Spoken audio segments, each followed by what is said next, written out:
fast and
Construction of perimeter wall, parking, driveways, landscaping, and septic tank, which was 119,260,000. Then there was the construction of gate and underground water tank at 3,573,664 given to the use, both totaling to 22,833,664.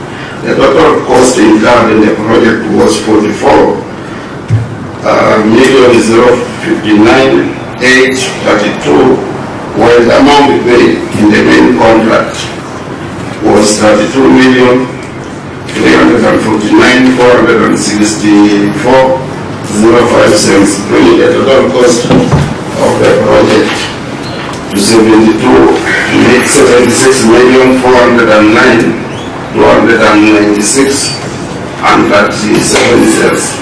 We have annexure number 3 to that effect. We are on, sir. Auditor General, you may need to advise us whether the original scope of works, as stated in the bill of what it is, included electrical installations, doors and frames, mechanical works, skimming and paintworks. No, this is not really for the auditor, this is for the engineer.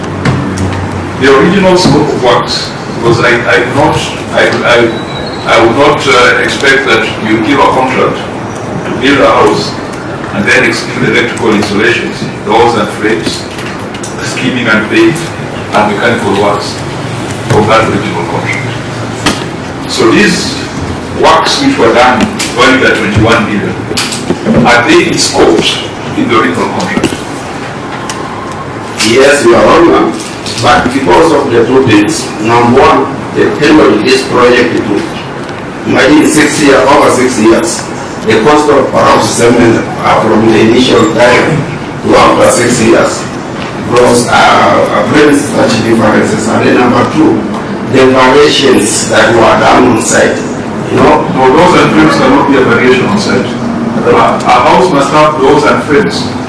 A house must have paint. A house must have electrical installations. I'm not talking about the other variations, the perimeter wall and landscaping. I'm still on these additional works of 21 million, which in any reasonable contract ought to have been part of the original scope of works. Or you are building a speaker's house without doors and frames, without paintwork and skimming, and without electrical installation. Yes, right here. Actually, this is the issue that you were discussing under the retention amount paid to a contractor. And as you can see from our documents, is that the first contract was awarded to Illinois I think at a cost of around 34 million, which of course we, based on the design that had been developed by the State Department of Public Works, it was expected that by the contractor discharging or adhering to the scope of works, we expected a complete speakers. And you were just hand over the key. And we just hand over the key. Yeah. But what they did is that the residence was not complete, and they issued what we call a certificate as is, which we have attached here, implying that the project was not complete, but the contractor has been discharged. Now we were left with a shed without the doors, without the paint. How we pay? That was 2 million. How the paint has 2 million. That's 2 million. Yes, because of the variations mainly that was done on site. The challenge that we had to share is that the State Department are the supervisors of these projects. Even as you raise a certificate of payment, it is approved up here by the State Department of Public Works.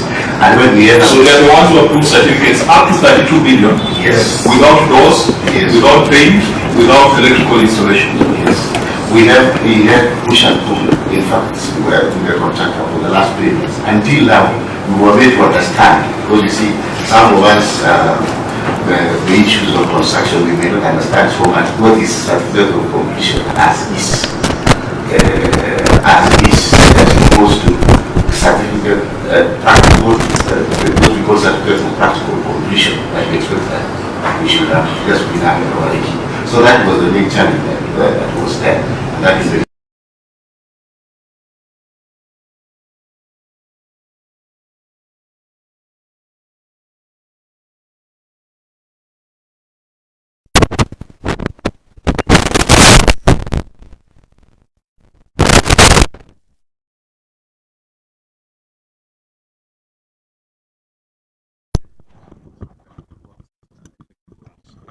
and paintworks.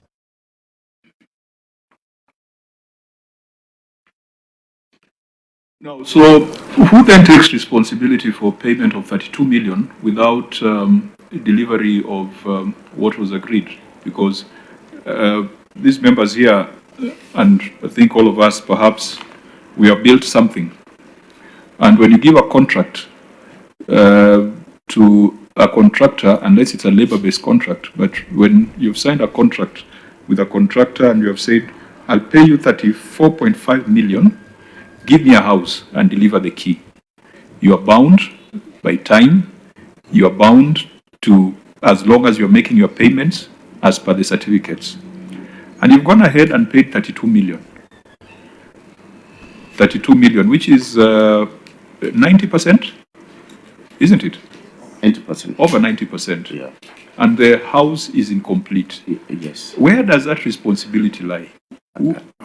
Chair, I was Yes, also wondering, because I heard the speaker saying that the supervisor is the Ministry of Works. So you guys are just told pay. You're just told pay. The money comes from you, right? Yes, so who is this that tells you to pay? If you yourselves are not satisfied, the money is yours. Why can't you say, no, we can't pay? Yes, Chair, I agree with you, Senator Sifuna. The main challenge really that we had, it was the aspect of variation. In fact, the variations that were done on site was not even approved by the client, that is the County Assembly of Kericho, at then. And that is the reason why we took a lot of time even before we discharged this contractor, because we didn't agree with what the State Department of Public Works had advised. So we had a big challenge with them. And that's why I was saying, Senator Sifuna, you know, for us, we expected certificate of practical completion certificate, but what we got instead was certificate as is, implying that the contractor can now be discharged, having been assessed by... That is understood, Yes. Speaker. Yes. But at the point where you are being told to pay, if you are unhappy, because you are telling us you are unhappy, the variations were done without consultation with the client, why were you just releasing money? If you put your foot down as an assembly and said, we are not paying these certificates, you would then open a conversation between you the Ministry of Works and the contractor about your unhappiness. Now you're coming to tell us you are unhappy, but you paid. It's your money. Yeah, yeah. The biggest issue, Senator, is that when now we have that certificate as is, it puts us in a very difficult position because you've got to now pay. Payments is through a process. And when that certificate is there, because I remember at some point in time when I was discussing with the clerk, he was telling me that the contractor, in fact, has even now threatened to take us to court because already he had all the necessary documents as approved by the State Department. And that's the question. What, yes. Can the county, the county have the capacity to supervise and to approve the certificates? How did we build this in such a way that that certification comes from the national government? Yes, Chairman, the county government, I know it varies. For instance, the issue that, the second issue that we have here on the construction of perimeter wall, which was a different contract, not part of the original contract awarded, was supervised by officers from the county government, that is from the county executive of Kericho. So we didn't know. It's something that I think there was an issue, and I know you are aware, because of the ceilings that had been developed, and that is why they had said both for the governor's residence, the deputy governors, the speaker's residences, there was a ceiling that was capped, and the mandate was given to the State Department of Public Works. Senator Lelego?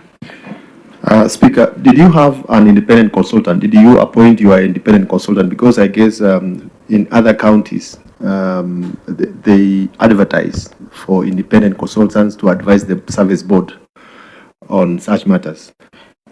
Senator, no. By that time, the county assembly didn't have an independent consultant. Why? You advertise for design of these works?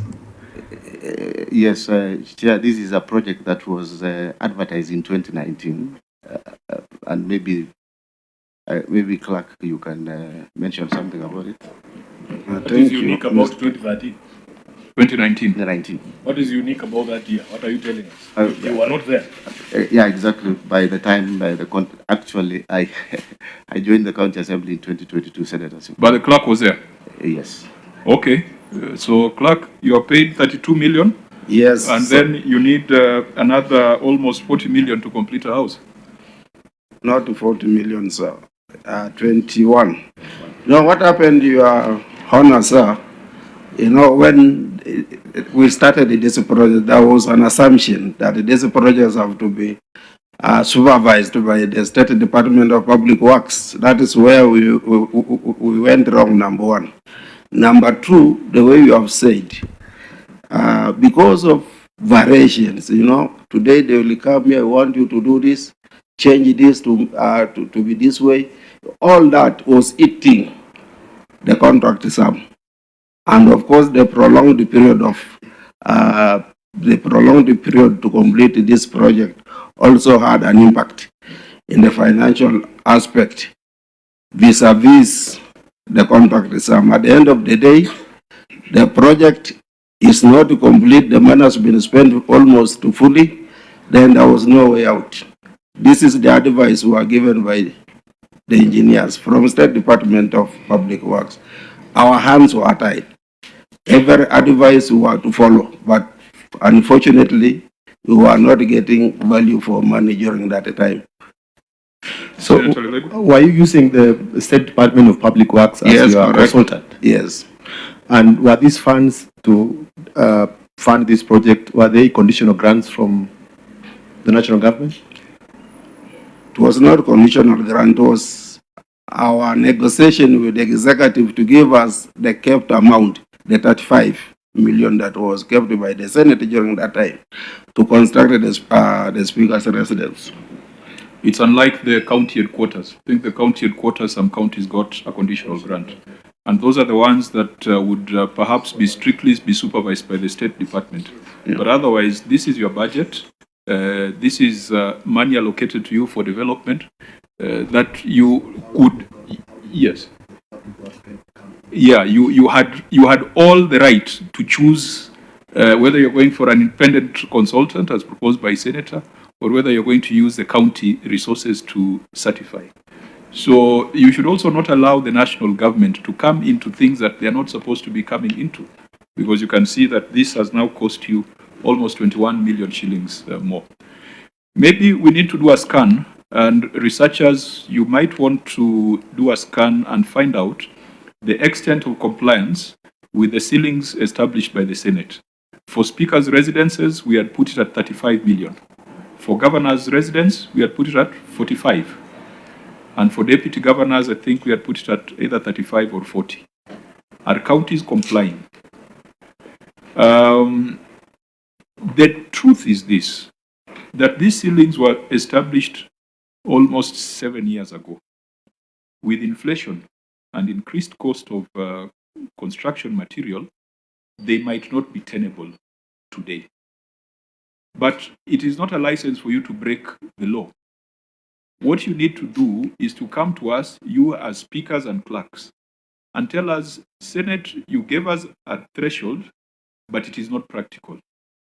Can you adjust your resolution to be in line with inflation? Because if a house you built at 35 million 7 years ago, definitely you will need probably 30% more to build it today. There've been new levies, there've been new, should we call them incentives or disincentives, when it comes to the construction industry. Speaker, those are the things you guys should be coming together to discuss. Yeah. So we probably might start that conversation, invite you, if you're not going to call us for a meeting, for us to see whether the 35 million is working. Because it's 7 years now. Probably it needs some inflationary adjustment. We must also ask ourselves, what is the role of the State Department when it comes to these projects in counties? And why can counties have the capacity to supervise and certify their own projects? Because now it seems like that is the reason why for 32 million, you still had to look for an additional 21 million. Auditor General, is this building complete with all these escalations and variations? From your assessment, is it complete? We have a paragraph on the same, which says it's not complete. Just below there. Speaker, is this building complete? Yes, Chairman. And it means you live in it? Not yet, but it is. We need to move to the next stage of now procuring furniture and the other appliances that we don't have. But the residence now is complete. Even in the other paragraph of there is a paragraph on delayed completion of perimeter wall. I think again that has been now dispensed, and we even have a certificate of practical completion indicating that it is complete. So we are now moving as we had the last meeting we had with our County Assembly Service Board is that we shall be allocating resources in the next budget, that is from July next financial year, so that we can perhaps equip it so that I can now move in and stay in the house. Senator Chair, I need some clarity from you, Daktari. Yes. There are some documents you've attached here, I think, under Annex 5, which you are calling monthly progress reports between the clerk of the County Assembly and the Ministry of Lands, Housing and the Public Works Department. Those documents tell me that there were, again, the document says that there were monthly progress reports.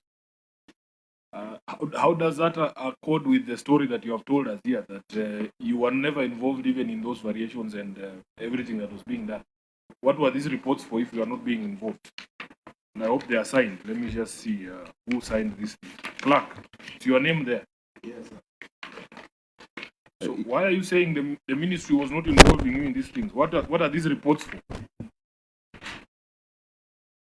And see, someone called Raymond Koros is the one who prepared I think these are minutes. But, Yeah, yes. can I say this? Annexure 5, sir. It is this for perimeter, all the works that we are unbundled. It was supervised now. It is now being supervised by the county works people. So all along, the initial construction was done by the State Department. But when we But gave that is out, very interesting, Chair, that you can allow construction for the house to go unattended, but then when it comes to the wall, is when you want to be involved. Surely, why are you expecting a wall or are you expecting the house? after learning big lessons, you are on, sir. So the wall is properly done. Yes. No, we will. When was the certificate of practical completion issued? Was it during the audit period or after? That should be after. This was 17th July 2025. 17th July 2025. Auditor General, was it within this? Chair, I want to confirm verification was done on 4th June. So completion was after we After were verification. on the ground, Yes. I think keep this in view. It raises a lot of questions. Keep it in view. When we are doing our follow-up in after the customary 60-90 days, we will need to do a proper appraisal on the value for money on this particular project and make more recommendations that can cut across the rest of the counties. But I hope that the speakers and clerks can bring a motion or can petition the Senate to revise the ceilings because of inflationary pressure. You can't have that threshold for the last 7 years. Unless, clerk, you think that amount was enough. Oh, no, the amount was not enough. And more so when the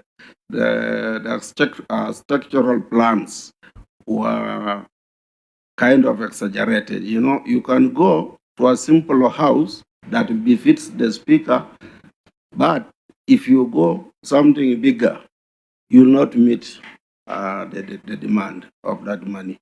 But we have never had any petition from SOCAT or from CAF or specifically from Kericho telling the Senate, could you kindly review this? And Chair, we've seen counties that have built speakers' assemblies and even had a bash in them. Yes. A bonus 5 million for a A bash. bonus 5 million for the housewarming. I mean, what sort of houses do speakers desire to reside in? What is the most speaker? If you came to my house in Nairobi here, Senator's house, that's not enough for a speaker. Not really, Senator. It's just a decent house, maybe that was designed by the State Department of Public Works. Senator Lelekwa. Speaker, when you did you terminate the contract with the first contractor? When did you terminate that contract? Yes, it was the one now they issued certificate of completion as is. Yes, the contractor was discharged. First, that document as is not. We can't see anything. It is there. Yeah, it's there, but Annexure 3. So you terminated the contract on 16th. This is the letter, yes, 16th June. On 16th June. From now, Ministry of Land, Public Works, Housing and Urban Development. Yes, Department of Public Works. That is the contract you terminated was for Mignon Logistics Limited. Yes. And you proceeded to pay them again in 2024, December 2024, after terminating the contract in 2023, June. Yes, Clark, you can respond to that. Yes, when the certificate was prepared, the final certificate as is, we had no enough money at that particular time. We had to wait until we got money. That is the reason why it took a bit of time for him to get his monies.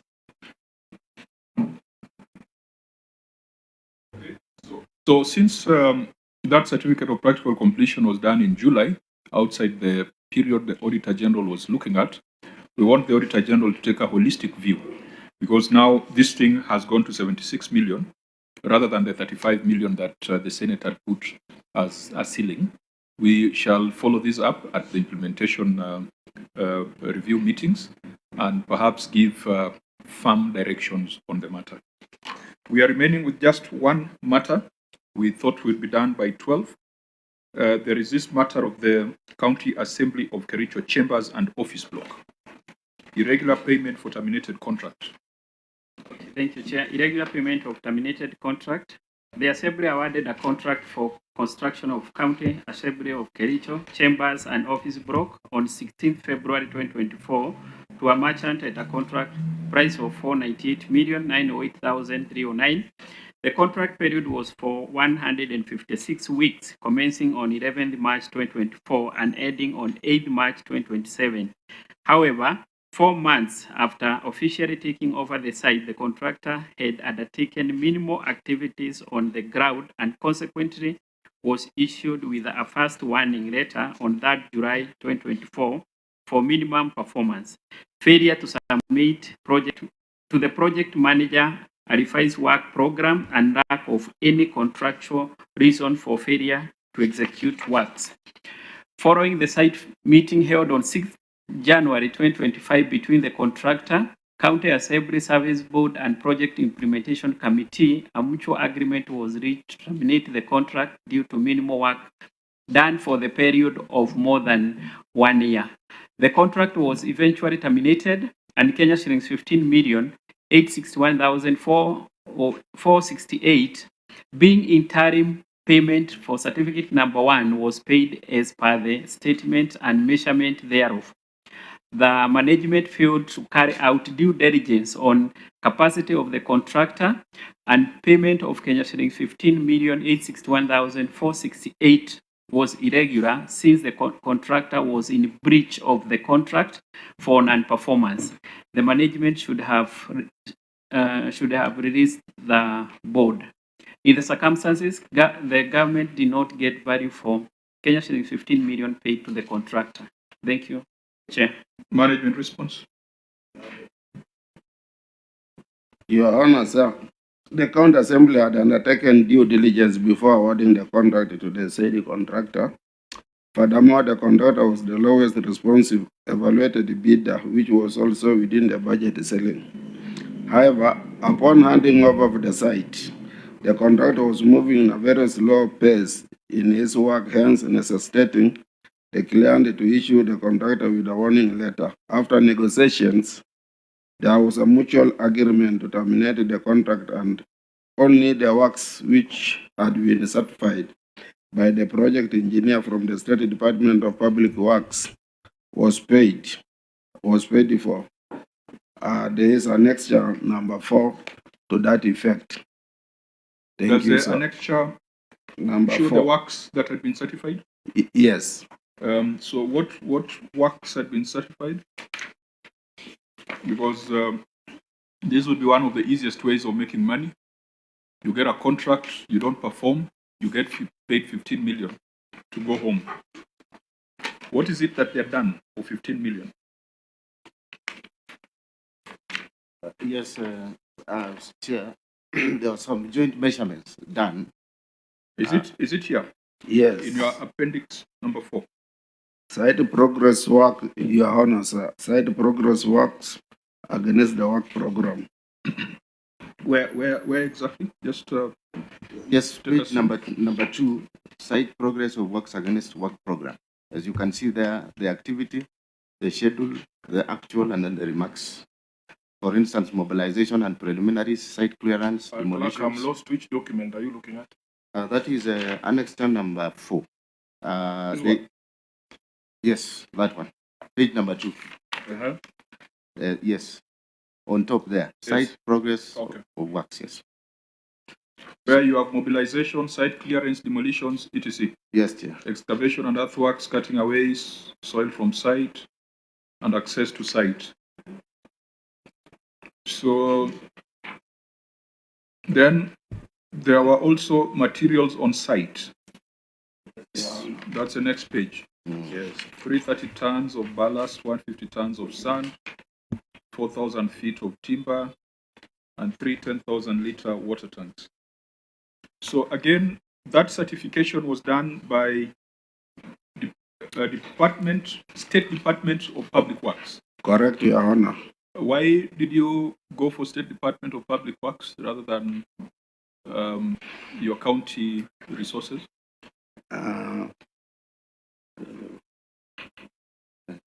Thank you, Chair. I think because of this issue of ceilings, and they are the one who developed the designs, and there was an advisory that they are the ones to supervise the project, cutting across all the county assemblies.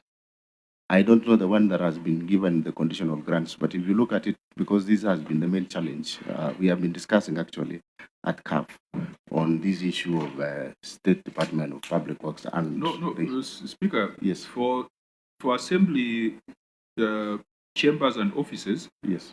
I don't think there was a centralized design.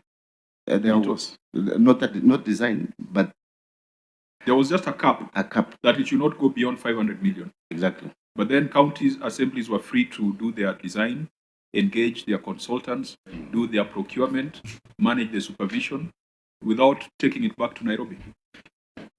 I think it is the same notion, Chair, that we had, that perhaps we have a department, a state department, that we expect that they should be the one really when they advise because of the aspect of the capacity. This, maybe just to mention, is that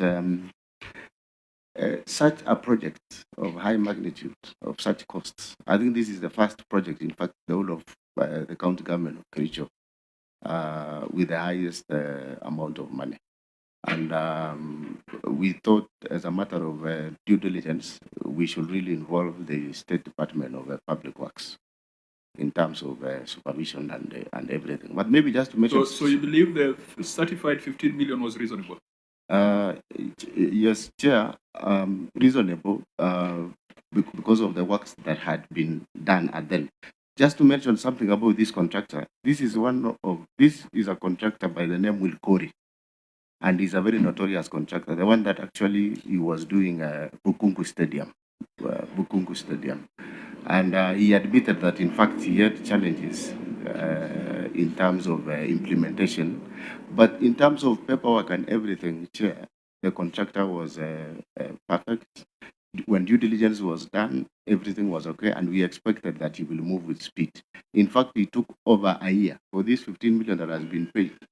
I think it took over like 6 months to even just holding site, and the very many challenges that he had, and he admitted that he was not able to proceed. The only thing that we did is that since we had been given a ceiling of 500 million, we made sure that the other contract now, having agreed, we awarded it now at a cost of not more than 484 million, so that we could not surpass the ceilings, the cap that had been set in terms of the amount. Now, Auditor, at what point does a performance bond come in?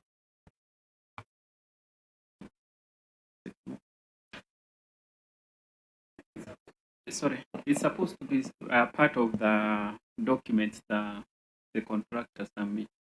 No, what does a performance bond guarantee? Because for this kind of project, I'm sure a performance bond was required. So what does a performance bond guarantee? What does it indemnify?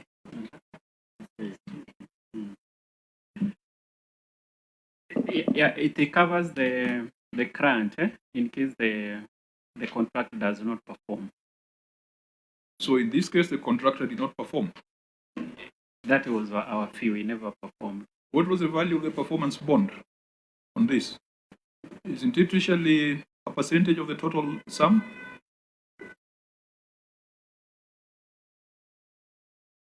Why insist on a performance bond and then you terminate and still use your money to pay for non-performance? Yeah, I think by the time the contractor was now being discharged, already, you see, the issue was actually the issue of capacity. And the bond, maybe we need to provide it here so that we see, because those are some of the issues that we raised, that we even fear that even the bond that he has provided may not even cover the county assembly. So that is the challenge that we had. Senator Chair, I think you're asking a very valid question. If it is true that the contractor had executed a performance bond, it is supposed to indemnify you against non-performance by the contractor. But in a situation where he has executed a performance bond, he doesn't perform, but you still pay him to exit. How does that sit? Yes, Senator, as I said, the challenge that we had with this contractor was capacity. Slow implementation or slow construction of this assembly chambers and offices. And he alluded many times that in fact he was waiting to be paid the Bukungu project so that he can come and proceed with the works. So, Chair, I think the most important thing to note is that whatever he was paid here is the amount that he had discharged. Is the amount actually that was due to him because of the works that had been done. So it was a certificate that was raised and now totaling to 15 million. I'm not a quantity surveyor, but I've looked at the annex and the things that this guy is supposed to have done: mobilization, site clearance, demolitions, excavation, cutting away soil, accessing the site. The only material that I see here, I am not sure they would cost more than 1 million Kenya shillings. Actually, not even anywhere near there. Some ballast, sand, timber, and 3 water tanks. Where he come from, a water tank cost 60,000 shillings. So 3 of them would cost 180,000. 15 million, if you ask me, Speaker and Clerk, it's a bit too high. I don't know. Yes, Chair, I think maybe to dispel that fears, we have the certificate that was raised, and I will request that maybe we table before this committee. We can send it to you with your permission so that you can perhaps confirm. Senator Lelego. Chair, I don't know what the Speaker wants us to get from the document as attached Annex 4, because that document is data, a project data from the contractor. We don't have any certificate from the Public Works Department to show us anything that would show us the details of these 15 million. So we are not getting anything in this because this information is from the contractor. So where is the certificate from the Public Works?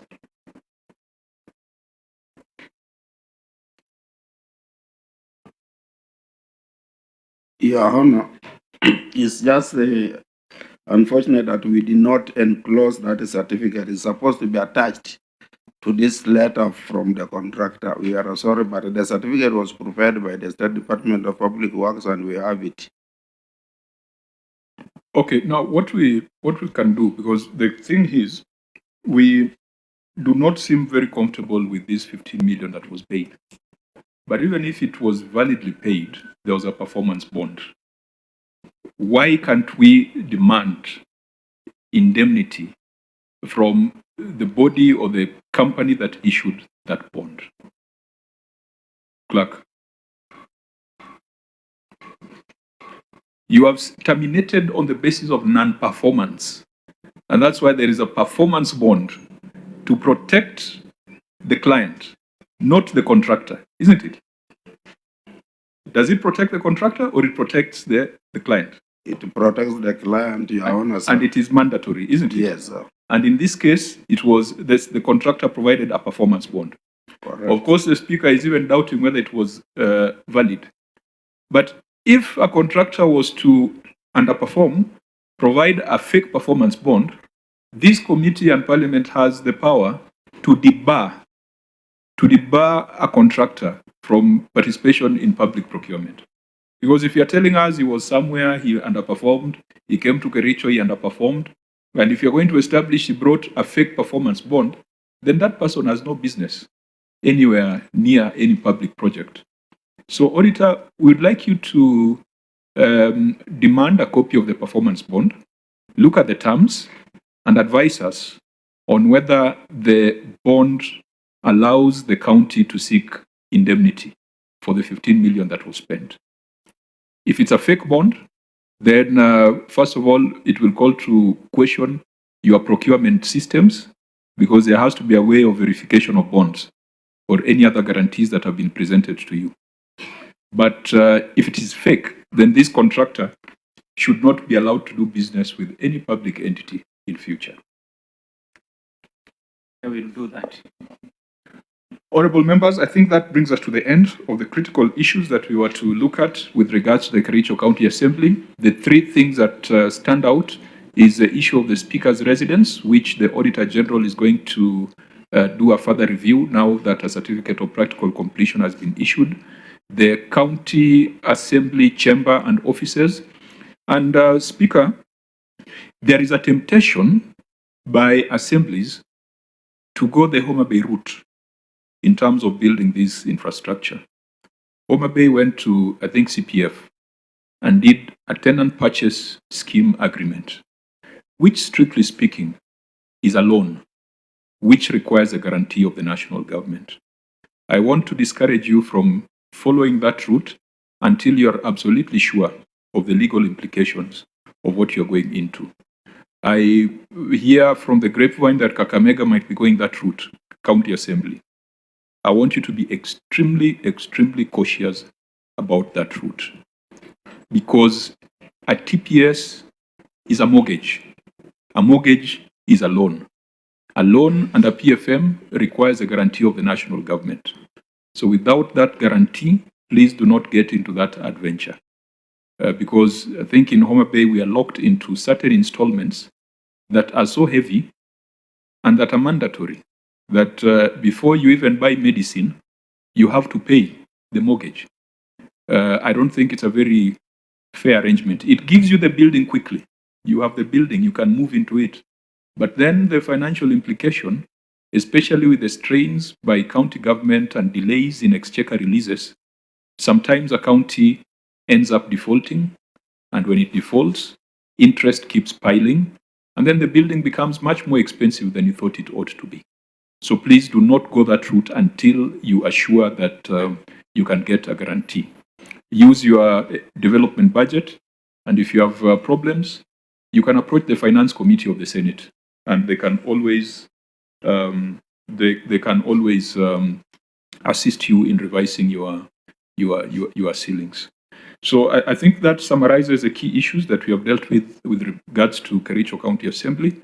Once again, this is what we expect of you as the chair of the County Assembly Service Board and the clerk as the accounting officer, that you take time to come to the Senate, and you can tell that the conversation at the Senate is not about witch hunt or blackmail or harassment. We are very keen on making sure that county assemblies function.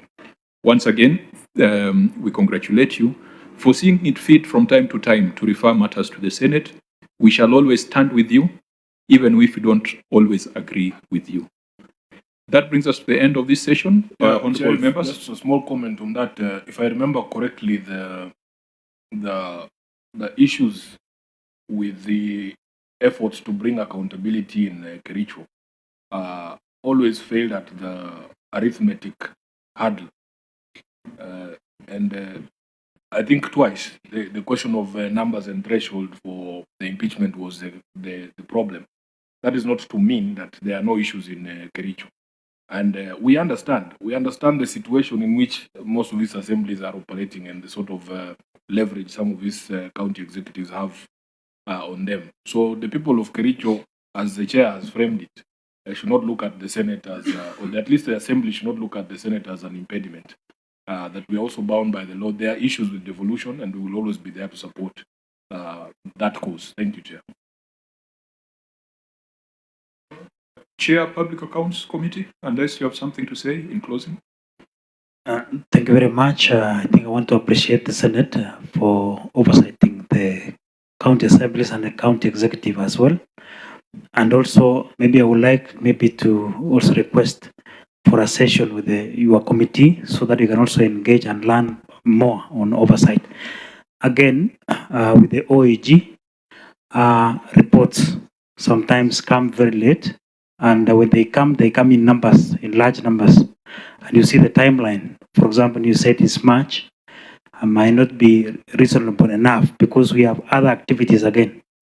Again, in our assembly, you see our committee is dealing with all investments, we are dealing with finance at the same time. I know in Senate it's split.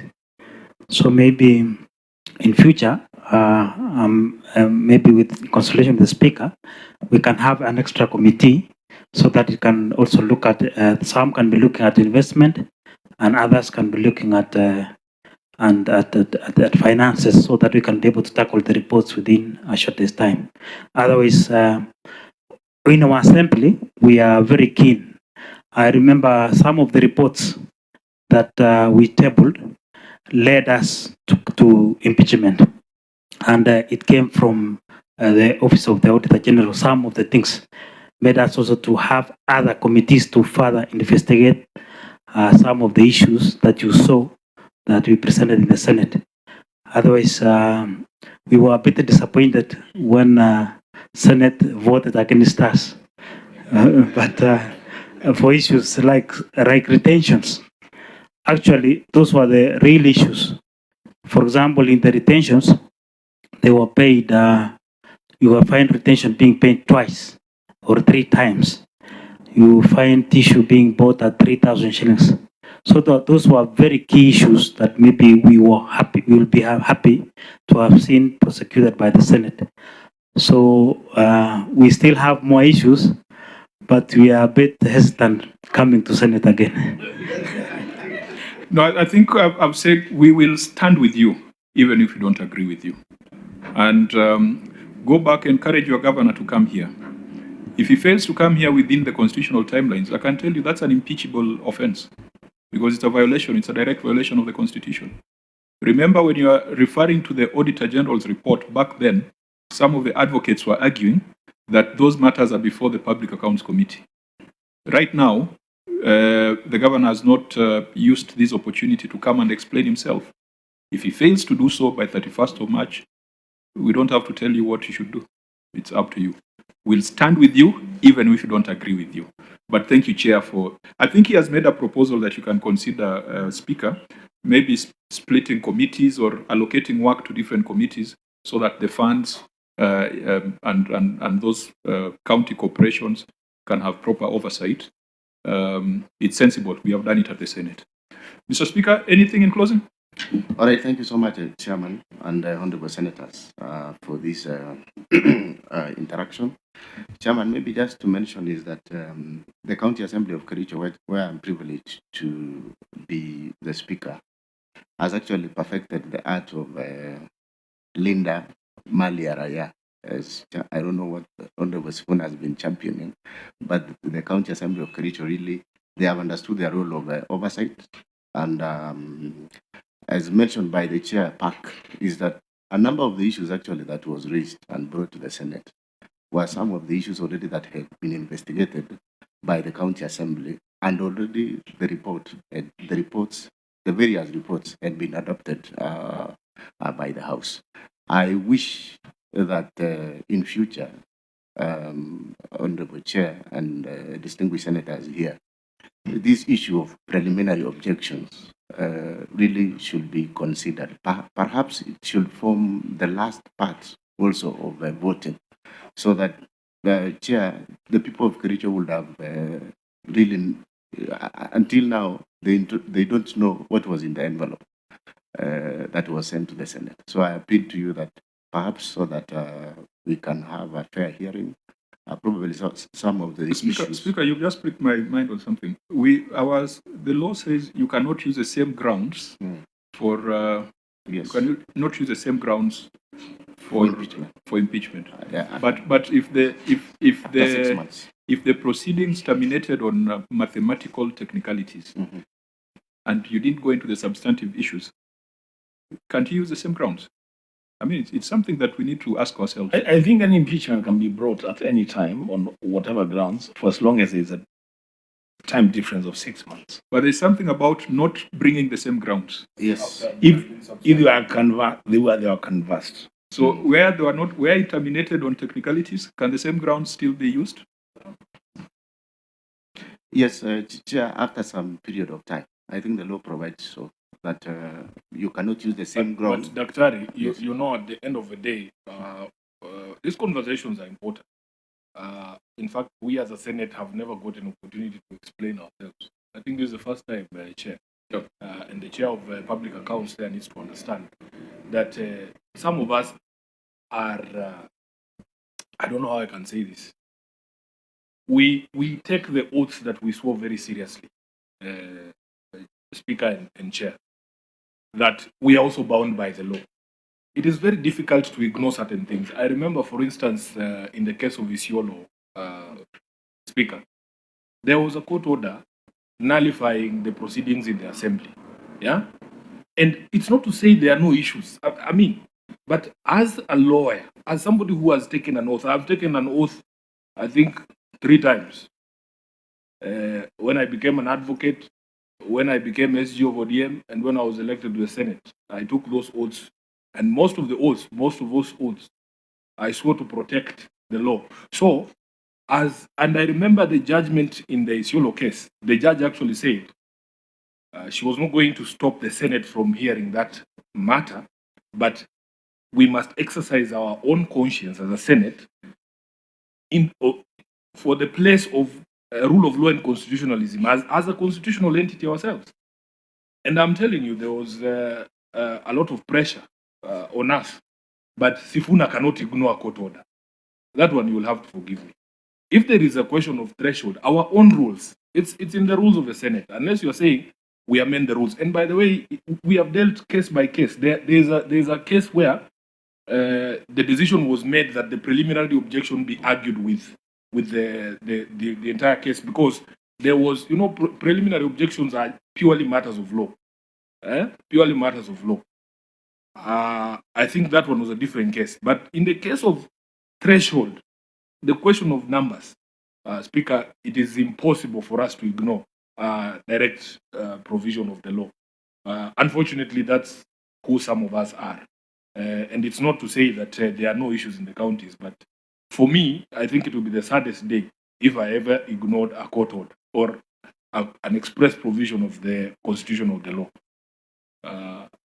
So I think even though you recall the last one, the assembly shot themselves in the foot because the members who voted came and said they didn't vote.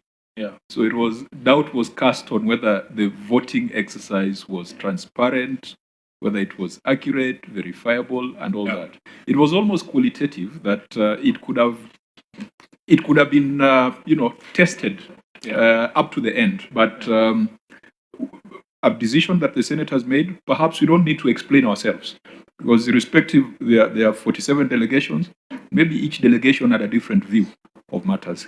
But what we want to encourage you, as Senator Sifuna says, if things are done properly, we shall apply our minds to the matters that are before the Senate. Chair, allow me to say something on that issue, because it's an important issue.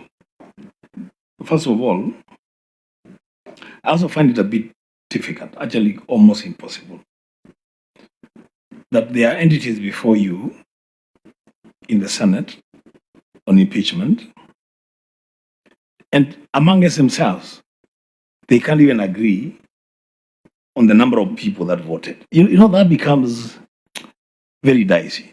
I mean, it's either 10 people voted or 12 voted. There can never be some people saying it was 10 and others saying it was 12. It cannot, it puts us in a very awkward situation. And I think that's why the Senate, in its wisdom, has kind of taken the matter of ratio very, very seriously. that before we can even look at the issues before us, can we dispense with threshold? Was the threshold met?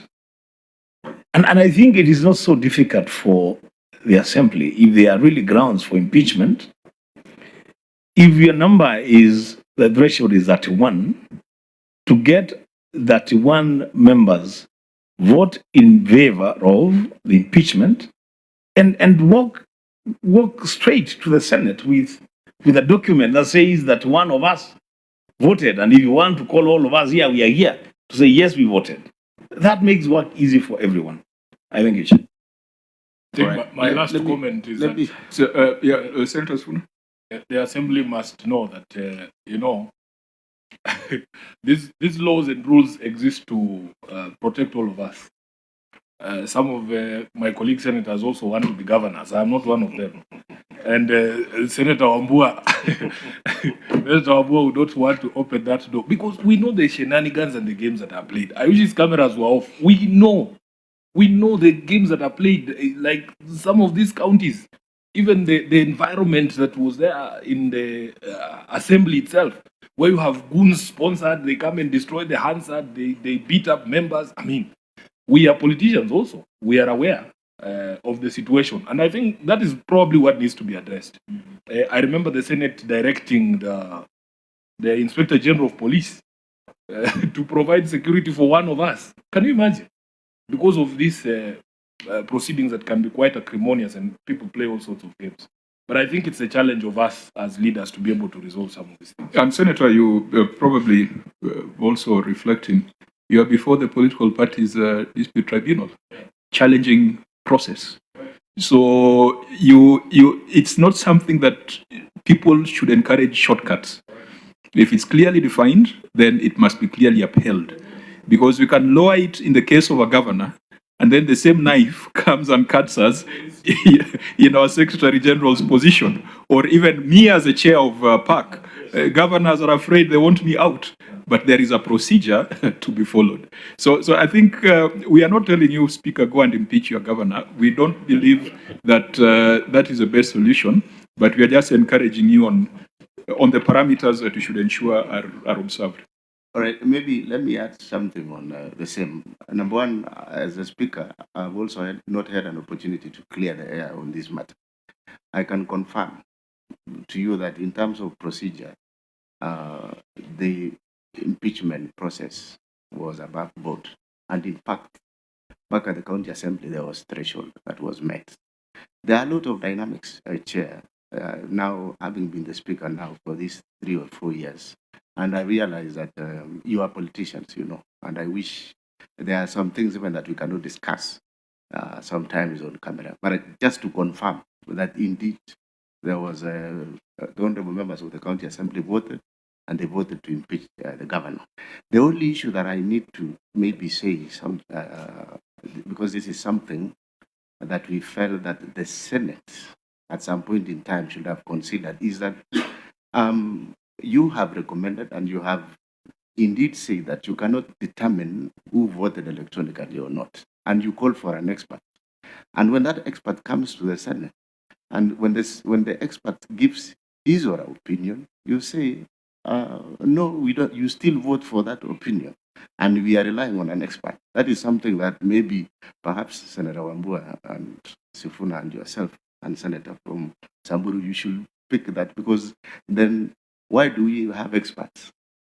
And you are the same house who have requested for opinion from the expert. And the expert have said the system was verified. So that is something, Chair, that needs to be looked at. Was that the expert who was dismantled by Ongoya?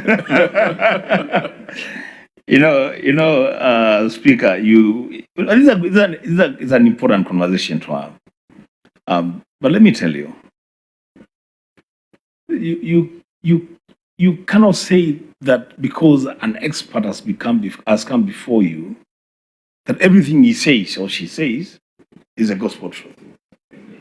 It doesn't work like that. Even the evidence by the expert must be tested. That is why you go to a doctor. Like this morning, I woke up and went to see a dentist. And you also, after leaving that place, you want to go and seek a second opinion from another doctor. Because some of these experts are also experts, you know. And I'm not saying your expert was also an expert, but I'm saying, yeah, I mean, the evidence that they give, the evidence that experts give must also be tested. And if it doesn't meet the threshold, then that's what it is. And finally, Chair, I want to sincerely thank the Senate, maybe through you, for we have been partners, the County Assembly of Kericho and the Senate. But more specifically, I want to appreciate the Senate for approving the law on financial autonomy of the county assemblies. In fact, it will go a long way in sorting out these issues that we saw in the last impeachment. You know, really, the county assemblies have been relying on the governors. And Chair, I'm sorry to say this, that we have governors who are the modern pharaohs, because if you don't agree with them, they will only give you salaries. That has been a case, for instance, in our county. It has been a very serious issue where you've got to kneel before a governor so that resources can be released to the county assemblies. It's just because that you have an assembly that are very strict on oversight, you become an issue or a problem to the governor. So I want to appreciate the Senate and even the National Assembly for doing a very good job, and we hope that now going forward, the county assemblies now will be able to discharge their duties without fear and favor. So I want to sincerely take that message to all honorable distinguished senators for the good job that they have done. Thank you, Mr. Speaker. Also express our appreciation to your colleagues, because I know some governors have called their speakers and clerks and told them, since we are not going to the Senate, also don't go to the Senate. And I think we are proud that the speakers and clerks across the country have decided that watalinda katiba, tuendelee kulinda katiba. Because that... Chair, I think we also have a problem, because this issue is going down to the CCs. When we want to call some of the CCs, they also have a tendency of starting to fail to come and account in the county assembly. So it's not only the governors. So you see, oversight is going to be affected all the way from the Senate downwards to the county assemblies, because I saw even recently, when you try to summon a CC to ask a question, they tend not to want to come, because they are seeing their bosses, if their bosses is not going to be tied by the Senate, then even us at the county assembly, we are having issues. The impunity goes down downwards, yes. No, I think I want to encourage you, because there's a motion that we are submitting to the House next week. We shall debate and have it adopted, where we are saying the basic principle in financial management is that you cannot be given more money if you have not accounted for that which you had already been given. And once the Senate adopts that motion, we will be calling upon the control of budget not to authorize release for the executive in a case where they have not completed the accountability cycle. That accountability cycle is defined in Article 229. So if the Senate can have that power, then I believe even the county assembly can have that power in a devolved state, so that they know that if they don't come before the Public Accounts Committee of the county assembly, you have the power to ask the control of budget to freeze accounts until they do the right thing. We are starting it with the governors, and once we are successful with the governors, I think it can come down to the CECs in the counties. So with that, we close the meeting. We were supposed to have closed at 12, but the conversation got interesting. I think I was winding up by saying clerks, speakers have defied the impunity of governors, where they are calling upon you to boycott appearance before the Senate. You have done the right thing. Munalinda katiba, na tuendelee kulinda katiba na kulinda ugatuzi. The meeting is adjourned. We wish you safe travels back to Kericho. Honorable members, we'll adjourn for about 5 minutes to allow for setup of the room for our next meeting with Makwiny County Assembly.